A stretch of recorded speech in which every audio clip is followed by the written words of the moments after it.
Bismillahirrahmanirrahim. Assalamualaikum warahmatullahi wabarakatuh. Teman-teman mahasiswa, kita ketemu lagi di mata kuliah Sistem Hukum Indonesia. Di masa pandemi ini, Ibu berharap kalian masih tetap semangat untuk melaksanakan seluruh tugas dan tanggung jawab teman-teman semua sebagai seorang mahasiswa. Di pertemuan-pertemuan sebelumnya, teman-teman sudah mempelajari atau memahami apa yang sudah disampaikan oleh tim teaching dari dosen pengampu mata kuliah Sistem Hukum Indonesia. Nah, untuk kali ini kita akan membahas tentang atau menjelaskan, Ibu akan menjelaskan Sistem Hukum Indonesia. Di sini akan terbagi dua, yaitu apa pemahaman sistem dan apa yang dimaksud dengan hukum. Nah, sebagai dasar teman-teman harus memahami apa yang dimaksud oleh kedua pernyataan tadi, sehingga nanti pada saat teman-teman melanjutkan di sesi atau di bab berikutnya akan lebih mudah untuk memahaminya. Apa yang dimaksud dengan sistem? Sistem adalah satu kesatuan atau susunan di mana masing-masing unsur yang ada di dalamnya tidak diperhatikan hakikatnya, tapi dilihat menurut fungsinya terhadap keseluruhan. Jadi kalau misalnya dianalogikan sebuah sistem itu ada beberapa komponen, mereka saling terpaut atau saling terkait satu dengan yang lainnya. Jadi kalau satu komponen itu mereka itu berhenti dan sistem itu tidak akan berjalan. Ya, jadi sistem adalah satu kesatuan susunan. Jadi walaupun dia berbeda-beda, tapi dia terkait satu dengan yang lainnya. Dan setiap komponen akan memiliki fungsinya sendiri-sendiri. Itu yang dimaksud dengan sistem. Yang kedua, hukum. Hukum adalah kumpulan peraturan yang terdiri dari norma dan sanksi yang bersifat memaksa dengan tujuan mewujudkan ketertiban dalam pergaulan manusia dalam lingkungan. Nah, sekarang coba kita bayangkan ya, kalau kita memahami sebuah hukum adalah sekumpulan peraturan yang terdiri dari norma-norma yang ada dalam kehidupan kita, dan itu digunakan untuk mengatur kehidupan kita. Teman-teman bisa bayangkan ya, atau bisa dianalogikan atau dibayangkan saja, setiap hari kita itu akan berkaitan dengan hukum. Ya, kita akan bersinggungan atau bersentuhan dengan hukum. Contohnya misalnya dari kita bangun tidur sampai dengan kita nanti kembali lagi setelah melakukan aktivitas, baik itu aktivitas di kampus atau aktivitas di teman-teman di kantor, atau misalnya aktivitas di organisasi di mana teman-teman melakukan suatu aktivitas. Di sana pasti ada hukum atau ada norma atau ada nilai yang mengatur kita. Sehingga kita tidak pernah lepas dari hukum itu sendiri. Ya, jadi kumpulan peraturan yang terdiri dari norma-norma, sanksi-sanksi yang bersifat memaksa. Nah, di sini kata memaksa itu dilihat dari mana? Kalau kita bicara hukum, ya, hukum itu memaksa adalah dilihat dari sanksi yang diberikan. Jadi bukan berarti memaksa kita dipaksa diseret atau dipaksa berikan cambukan, tetapi ada sanksi yang mengikat. Artinya ada konsekuensi kalau norma atau nilai-nilai yang sudah disepakati oleh kita tidak laksanakan. Nah, kalau kita bicara hukum, kita tidak melihat hanya hukum itu secara tertulis, tapi hukum itu bisa juga tidak tertulis. Contohnya misalnya dari kebiasaan atau adat istiadat, atau mungkin perjanjian, kemudian dari jurisprudensi. Nah, kalau kita bisa melihat hukum yang sifatnya tertulis, mungkin teman-teman hanya membayangkan, ya kita membayangkan bahwa itu adalah suatu peraturan atau perundang-undangan. Tetapi banyak hukum-hukum yang lainnya yang tidak tertulis, yang kita gunakan dalam kehidupan kita sehari-hari. Contohnya kebiasaan. Kebiasaan-kebiasaan yang berada di dalam lingkungan keluarga misalnya, atau kebiasaan-kebiasaan yang teman-teman sering lakukan di lingkungan organisasi, atau kebiasaan-kebiasaan teman-teman yang teman-teman sepakati di dalam lingkungan kampus misalnya. Itu adalah merupakan hukum, ya, yang sifatnya tidak tertulis. Nah, keduanya memiliki sanksi, tetapi perbedaannya kalau di dalam hukum tertulis sanksinya sudah jelas, dituliskan di dalam secara tertulis, secara terkodifikasi, artinya tersusun rapi, kapanpun akan dilihat bisa. Kalau hukum tidak tertulis, ya seperti kebiasaan, adat istiadat, budaya, perjanjian atau jurisprudensi, biasanya peraturan-peraturan itu tidak tertulis dan sanksinya juga tidak jelas. Contohnya gini, kenapa Ibu bilang tidak jelas? Contohnya misalnya, sering teman-teman mengalami atau melihat di dalam kehidupan kita sehari-hari, misalnya orang melakukan pelanggaran hukum. Contohnya misalnya dalam kehidupan sehari-hari sering kita lihat orang mencuri misalnya, ya, mencuri ayam. Kalau di dalam kitab, kalau di dalam hukum tertulis, di sana jelas tertulis sanksinya. Misalnya pencurian itu maksimal tuntutannya dari 5 tahun. Tapi kalau kita bicara hukum tidak tertulis, mungkin bisa 5 tahun, mungkin juga bisa lebih dari itu, ya. Seperti contohnya misalnya banyak orang yang melakukan pelanggaran hukum, mereka dikeroyok sehingga sampai meninggal dunia dan sebagainya.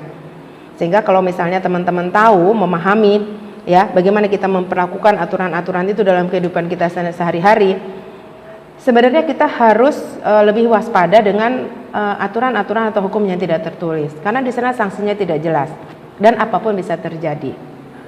Oke, selanjutnya adalah sistem hukum. Sistem hukum adalah satu kesatuan hukum dari unsur hukum yang saling berhubungan dan bekerja sama sebagai satu kesatuan untuk mencapai tujuan.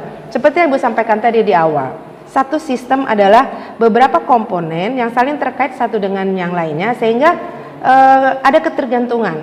Kalau seandainya satu komponen tidak berjalan, berarti sistem itu tidak akan jalan. Nah, di sini adalah hukum itu sendiri adalah unsur hukum yang saling berhubungan satu dengan yang lain dan bekerja sama untuk mencapai tujuan. Artinya apa? Kalau seandainya sistem hukumnya tadi tidak dibangun atau tidak bekerja salah satunya, berarti kita tidak sampai mencapai tujuan. Tujuannya apa tadi? Di awal sudah disampaikan tadi bahwa tujuan hukum adalah untuk menertibkan kehidupan manusia atau menertibkan kehidupan manusia. Nah, kalau seandainya itu tidak berjalan, berarti tujuan utama tidak berjalan. Ini yang dimasukkan dengan sistem hukum. Kemudian sistem hukum Indonesia adalah merupakan perpaduan dari hukum agama, hukum adat, dan hukum negara Eropa, ya, terutama Belanda sebagai bangsa yang pernah menjajah Indonesia. Kenapa Belanda? Karena Belanda adalah negara yang paling lama menjajah bangsa Indonesia. Artinya apa? Secara kehidupan sehari-hari itu sangat berpengaruh, ya, terhadap nilai-nilai yang kita sepakati, ya, misalnya dari akan berpengaruh terhadap adat istiadat kita, akan terpengaruh terhadap budaya kita, juga akan berpengaruh terhadap kebiasaan-kebiasaan kita. Di sini ada gambaran sejarah hukum di Indonesia, ya. Jadi awalnya bangsa Indonesia berdiri itu kita masih menggunakan sebelum Indonesia merdeka kita masih banyak menggunakan hukum adat, ya, karena di Indonesia itu luar biasa, ya, bagaimana kemajemukan dari suku, agama, ras, budaya, kebiasaan, adat istiadat yang ada di Indonesia. Dan biasanya setiap kelompok atau setiap kelompok manusia di Indonesia atau setiap perkumpulan atau setiap desa-desa itu memiliki nilai-nilai yang mereka gunakan, mereka sepakati untuk mengatur kehidupan mereka sehari-hari. Dan itu dikuatkan, kemudian dilakukan secara turun-temurun sehingga menjadi adat istiadat daerah mereka. Kemudian VOC hadir, ya, tahun 1622 sampai 1799, baru kita Belanda masuk ke Indonesia, ya, sehingga kebiasaan atau aturan-aturan yang berlaku di Indonesia sangat dipengaruhi oleh Belanda. Dan selanjutnya masuk ke Indonesia masa penjajahan, ya. kemudian Jepang masuk ke Indonesia, itu juga dipengaruhi oleh aturan-aturan yang ada di yang dibawa oleh Jepang, tapi masih kuat dengan aturan-aturan yang dibawa oleh Belanda. Kemudian setelah Indonesia merdeka, baru kita memiliki undang-undang sendiri yang disahkan pada tanggal 15 Agustus 1945. Baru saat itulah kita memiliki undang-undang yang tapi sampai saat ini masih tetap dipengaruhi oleh hukum ya yang dipakai oleh Belanda pada saat menjajah bangsa Indonesia. Sejarah hukum di Indonesia. Selanjutnya kita akan bahas sejarah hukum di Indonesia sebelum Belanda, sebelum Belanda, ya. Hukum yang berlaku adalah hukum adat seperti yang Ibu sampaikan tadi, ya, pada beberapa daerah yang ada di Indonesia.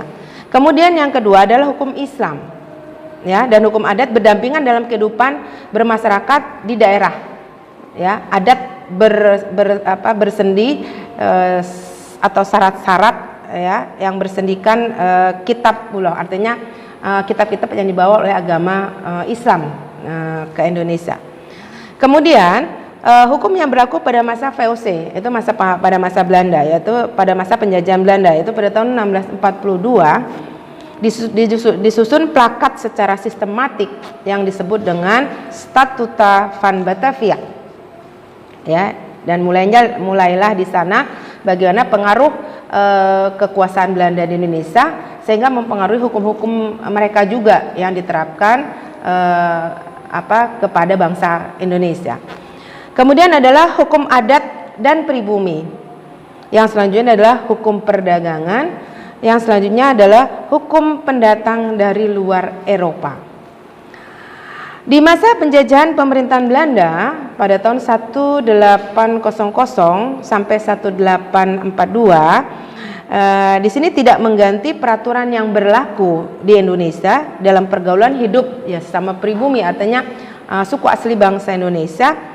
Ya, kemudian hukum pribumi tetap berlaku jika bertentangan dengan pemerintahan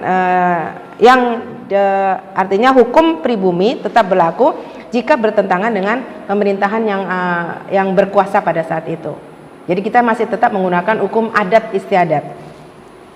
Kemudian di masa penjajahan Inggris, nah ini masa-masanya akan Ibu sampaikan kepada teman-teman, yaitu menggantikan susunan peradilan.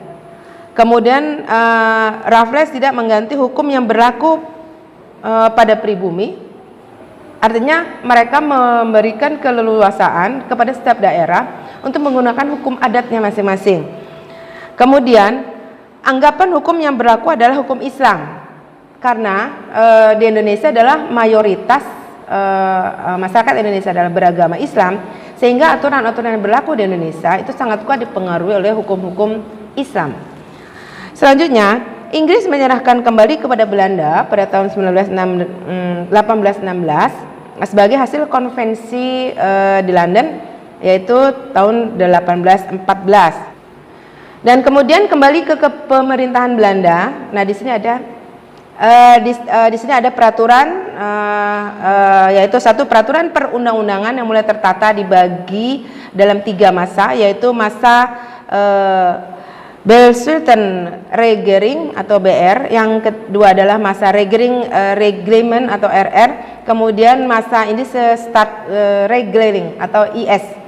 Kemudian dilanjutkan kita masuk kepada masa penjajahan Jepang, kemudian masuk ke zaman kemerdekaan, dan selanjutnya hukum agama, hukum adat, dan hukum negara Eropa. Ya, karena sebagian besar masyarakat Indonesia menganut agama Islam, maka dominasi hukum atau syariat Islam lebih banyak terutama di bidang perkawinan, kekeluargaan, dan warisan. Dan ini masih terasa sampai sekarang. Jadi pengaruh hukum Islam itu sangat berpengaruh, misalnya contohnya di Undang-Undang Nomor 1 Tahun 74 tentang perkawinan.